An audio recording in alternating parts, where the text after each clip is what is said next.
ان کا دل وہ چاہتے تھے کہ ہمارا دل اللہ کی یاد میں اتنا گم ہو جائے کہ ہمیں کسی چیز کی سنائی نہ دے آواز بھی، تو وہ اس لیے جلد کامیاب ہو جاتے تھے، اور ان کا دل کرتا تھا ہم اور اللہ کی رحمت اور عظمت کو دیکھ سکیں۔ یہ صرف آپ ہی کا عمل نہیں ہوتا، اس میں دل کا تعلق ہوتا ہے، اپنے رب کے ساتھ جڑنے کا تعلق ہوتا ہے، لفظوں کی ادائیگی کا بھی تعلق ہوتا ہے۔ اللہ کا کلام پڑھتے رہیں تو ایک دم سے دل کو سرور ملتا ہے۔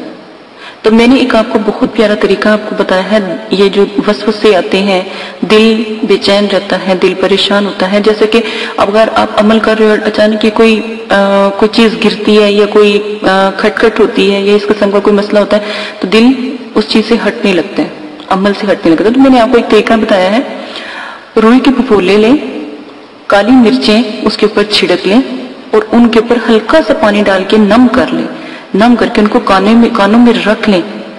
یہ ایک ایسا طریقہ ہے جو بہت بہت بڑے بزرگ عاملین اپنے ساتھ کرتے تھے۔ اس سے اپنے دل کی آواز سنائی دیتی ہے، رب سے جڑنے کا تعلق قائم ہو جاتا ہے اور کانوں کے اندر کسی بھی قسم کی آواز سنائی نہیں پھر دیتی۔ میں یہ اپنا تجربہ بتا رہی ہوں کہ میں ایسے کرتی ہوں۔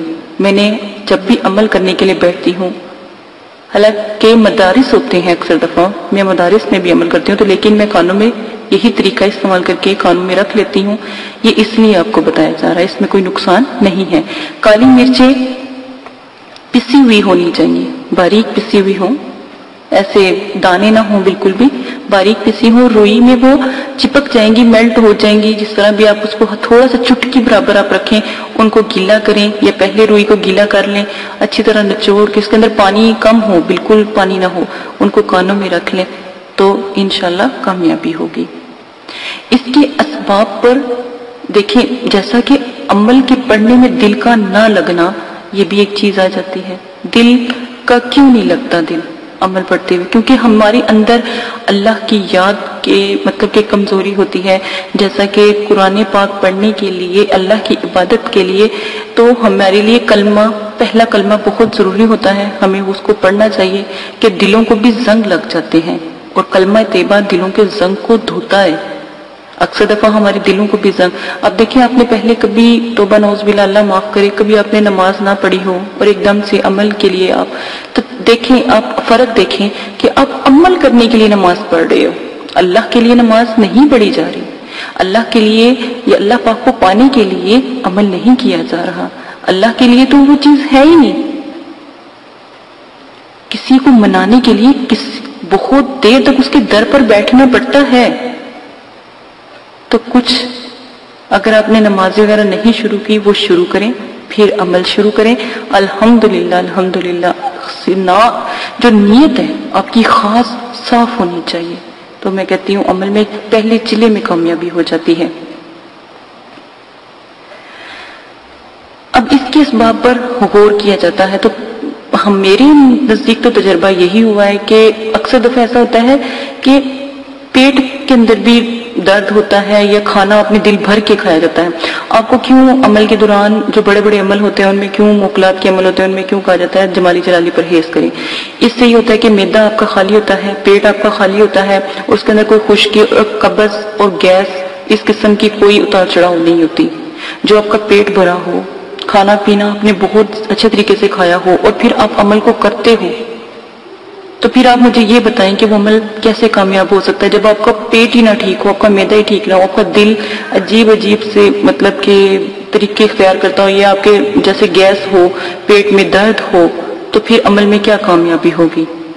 جس سے دل دماغ میں انتہائی بے چینی پیدا ہو جاتی ہے، نہ نماز میں دل لگتا ہے، نہ کسی کام میں، نہ کوئی کام کرنے میں پھر دل لگتا ہے اگر اس طرح کا کوئی طریقہ ہو جاتا ہے۔ جیسے آپ کھانا کھانے کے بعد عمل شروع کر لیتے، خاص کر یہ بات ہوتی ہے۔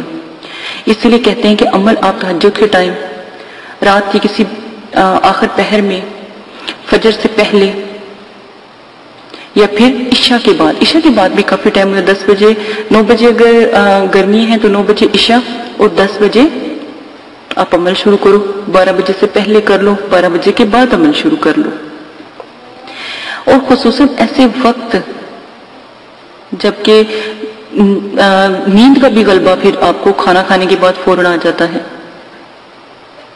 اگر آپ کے اندر رائی کے برابر بھی رائی کا دانہ بہت چھوٹا ہوتا ہے، اگر رائی کے دانے کے برابر بھی فکر ہے تو یقین مانیں کہ وہ ایک پہاڑ ہے عمل کے لیے، وہ آپ کے لیے ایک پہاڑ ہے، عمل کے آگے ایک پہاڑ کھڑا ہے، وہ پہاڑ بن کر تمام کاموں میں رکاوٹ جو ہے بن جاتا ہے اور دل دماغ میں انتشار انتہائی پیدا کر دیتا ہے، جو عمل میں کمزوری پیدا کرتے ہیں اور عمل کبھی کامیاب نہیں ہوتے۔ بس یقین مانیں عمل کامیاب ہوتا ہے لیکن صرف اور صرف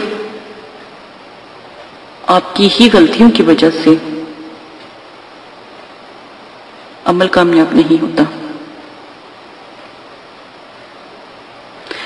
عمل کو کامیاب کرنے کے لیے ان چیزوں کا بہت خیال رکھنا ضروری ہے۔ اب وہ دور نہیں ہے کہ ہم گاؤں کو تلاش کریں، دور جگہوں پر جائیں، کیونکہ بہنیں تو نہیں جا سکتی، لیکن جو طریقہ آپ کو بتایا جا رہا ہے وہ کر سکتے ہو۔ اس کے لیے آپ کے دل کا جو ہے وہ مکمل طریقے سے کانوں میں روئی رکھنے سے جو ہے وہ طریقہ، تو آپ کا جو ہے آپ کا دل آپ کی آواز سنے اور رب سے آپ کا تعلق قائم ہو جائے گا۔ اسی کے ساتھ اجازت دیجیے گا، یہ باتیں بہت ضروری ہیں آپ کو بتانا۔ اگر کوئی بات بری لگے تو معافی چاہتی ہوں، اگر سمجھ نہ آئے تو تب دوبارہ پوچھیں، 1000 دفعہ پوچھیں۔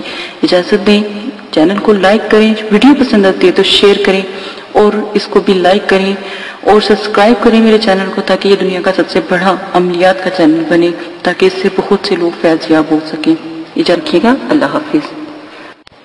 اعوذ باللہ من الشیطان الرجیم، بسم اللہ الرحمن الرحیم۔ میرے پیارے بہنوں اور بھائی، امید کرتی ہوں کہ آپ سب خیریت سے ہوں گے۔ ہر عامل کے لیے ضروری ہے کہ وہ ہمزاد، موکلات اور جنات اور حضرات کے اور پریوں کے اور فرشتوں کے عمل کرنے سے قبل اپنے اندر روحانی قوتوں کو پیدا کرے، اور اس سے عامل کے اندر زبردست قسم کی روحانیت اور روحانی قوتیں پیدا ہو جاتی ہیں، اور حضرات اور حمزات، موکلات، جنات اور پریوں وغیرہ کے عملیات میں یا عمل میں انشاءاللہ کامیابی ان کو ملتی ہے اور وہ کامیابی سے ہمکنار ہوتے ہیں، اور کبھی بھی ناکامی نہیں ہوتی۔ اور جو لوگ ان کا یعنی روحانی قوتوں کو بڑھانے کا، روحانی آنکھ کا اور باطنی آنکھ کا چلہ نہیں کرتے، تو وہی لوگ ہیں جو کامیاب نہیں ہوتے عملیات کی دنیا میں۔ تو آپ سے گزارش کی جاتی ہے کہ جو ہم شرائط اور عمل میں طریقہ آپ کو بتاتے ہیں وہ طریقہ آپ اختیار کریں تو آپ کے لیے بہت نایاب ہے، اور اگر ایک چلے میں آپ کو روحانی قوت اپنے اندر محسوس ہوتی ہے اور روحانیت ظاہر ہونا شروع ہو جاتی ہے تو یقین مانیں آپ عملیات کی دنیا میں کامیاب ہوگے۔ نمبر 2، روحانی قوتوں کو بلند کرنے کے لیے آج میں نے جیسے کہ پہلے بھی کہا تھا کہ میں جو عمل آپ کو بتاؤں اور جو طریقہ اور شرائط بتاؤں وہ آپ لازم کریں۔ شرائط نمبر 1، جگہ بالکل پاک صاف ہو، آپ بھی پاک صاف ہو، غسل آپ نے کیا ہو، جنابت سے آپ نے پرہیز کیا ہو، یعنی گندگی سے آپ دور ہوں۔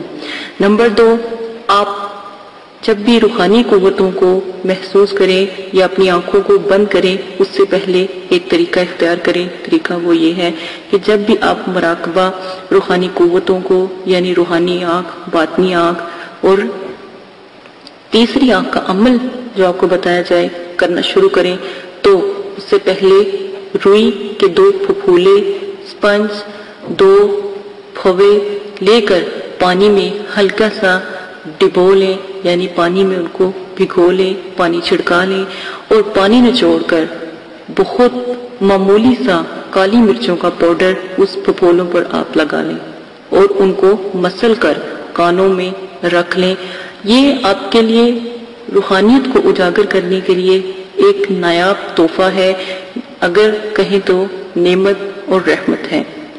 دونوں کانوں میں جب آپ رکھ لو تو یہ آپ کو تھوڑی سی گرمی، جلن اور دنیاوی لوگوں کی آوازوں سے دور رکھے گی، اور آپ کی جو اندر کی آواز ہے وہ آپ کو دوسری دنیا میں لے جانے کا ذریعہ بنے گی۔ نمبر 3، اگر آپ نے عمل کرتے ہوئے اپنے اندر یہ بات رکھی کہ پتہ نہیں یہ عمل مضبوط ہے کہ نہیں، یہ عمل ٹھیک ہے کہ نہیں، تو کبھی بھی آپ کامیاب نہیں ہوگے۔ روحانیت کو اجاگر کرنے کے لیے روحانی اور جو بھی چلہ یا ریاست آپ کو بتائی جائے اور ذکر و ذکرات بتایا جائے اس پر مکمل توکل رکھیں۔ سب سے پہلے توکل رب مضبوط رکھیں، اللہ پر توکل، یقین کامل، اور اللہ سے ایک رابطہ قائم کرنے کا سوچ اپنے اندر رکھیں تو جلدی کامیاب ہوں گے، ورنہ آپ کی ریاست اور چلہ اور عملیات بیکار ہیں۔ ہر انسان کے اندر روحانیت ہوتی ہے، روحانیت موجود ہوتی ہے، کسی میں کم کسی میں زیادہ ہوتی ہے، اور کسی میں اتنی زیادہ ہوتی ہے کہ پہلے روز ہی مشاہدات نظر آنے لگ جاتے ہیں، لیکن بعض لوگوں کی دیری ہوتی ہے، اس لیے ان کو 3 چیزوں کا مشورہ دیا جاتا ہے تاکہ آپ ان 3 چیزوں کی مدد سے روحانیت کو اجاگر کر سکیں۔ نمبر 5، ایسے لوگ جو عصبی مرض میں مبتلا ہوں، دوروں میں، یعنی کسی پر زیرو کا ہونا، مسلط ہونا، سفلی جنات کا مسلط ہونا، ایسی چیزیں اگر ہوں تو وہ ان عملیات سے پرہیز کریں اور روحانی قوت وغیرہ کا بھی عمل نہ کریں، کیونکہ اگر آپ پھر عمل کرتے ہو تو یہ پھر خطرناک ثابت ہو سکتا ہے اور خطرہ عظیم ہو سکتا ہے۔ اس چیز کا خاص خیال رکھیں کہ کوئی بھی مریض یعنی جس کے اوپر جادو وغیرہ یعنی جنات کا اثر سایہ پہلے بھی رہ چکا ہو یہ عمل نہ کرے۔ آگے جس طرح بھی آپ کو طریقہ بتایا جائے وہ آپ لازم اختیار کریں۔ جو عمل جس طرح بتایا جائے گا، جیسے ہی اس کا طریقہ بتایا جائے، جو ذکر بتایا جائے، آپ وہی ذکر اختیار کریں گے۔ اس میں غلطی کی کسی قسم کی گنجائش نہ کریں۔ روحانی آنکھ میں اگر آپ کو کہا جاتا ہے کہ آپ لیٹ کر، اٹھ کر، بیٹھ کر آپ یہ عمل کر سکتے ہو، چلتے پھرتے یہ عمل کر سکتے ہو، تو اس میں آپ ان چیزوں کو استعمال کر سکتے ہو، اس کا آپ کو فائدہ ہی ہوگا۔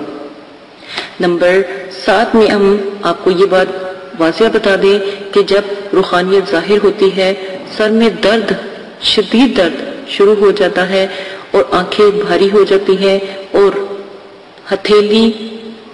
آنکھیں بھاری ہو جاتی ہے، ہتھیلیے پاؤں سن ہو جاتے ہیں، بھاری ہو جاتے ہیں اور ایک جھٹکے سے روحانیت کھو جاتی ہے۔